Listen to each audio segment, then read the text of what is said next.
லென்த்தா பேசிங்கன்னா ஏதாவது 2-3 டயலாக் பேசினா இருக்கா? லென்த்தா பேசுறா. சரி, எப்படி இருக்கீங்க? உங்க பேர் என்ன?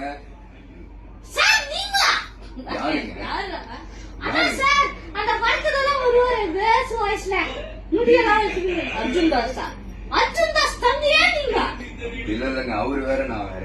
அப்படியா? எப்படி அவர் குரல் மட்டும் வாடிக்கை வாங்கி வச்சிருக்கீங்க? அவர் குரல் இவர் வாடிக்கை வாங்கி, இது அவரோட ஓன் குரல். ஆமாங்க, அவரு டப்பிங் ஆர்டிஸ்ட் தான். ஆமா. உங்க பேர் என்ன? என் பேர் நிக்கி. நிக்கி. நிக்கவே இல்ல, உட்கார்ந்து இருக்கீங்க. இல்ல, இந்த காமெடிய பக்கத்துல ரூம்ல ஒருத்தன் போட்டது காப்பி அடிச்சுட்டு வந்து இங்க போடுறான் பத்தியா? நீயே போட்டீங்க.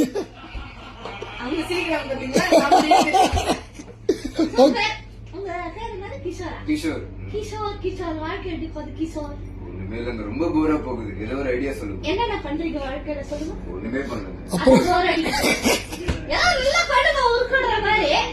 பண்ணணுங்க, ஏதோ ஒரு ஐடியா சொல்லுங்க. வேற என்னல வாழ்க்கையில என்னல இன்ட்ரெஸ்டிங்கா போகுது? இன்ட்ரெஸ்டிங்கே இல்லங்க. வாழ்க்கை இது கேட்டாங்க.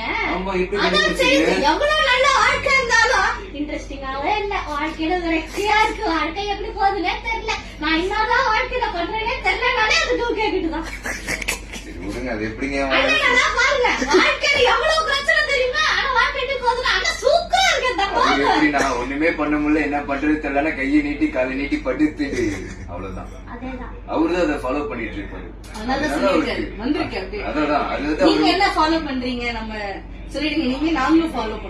ஒண்ணுமே இல்லங்க, வாழ்க்கை எதை நோக்கி போகுதுன்னே தெரியும். போற வரையும் போவோம், இருந்தா பூமிக்கு, இல்லன்னா சாமிக்கு, அவ்வளவுதான், முடிஞ்சிச்சு. எல்லாமே இப்படிதான் இருக்கு. சரி போதும்பா, முடிச்சுக்கலாமா?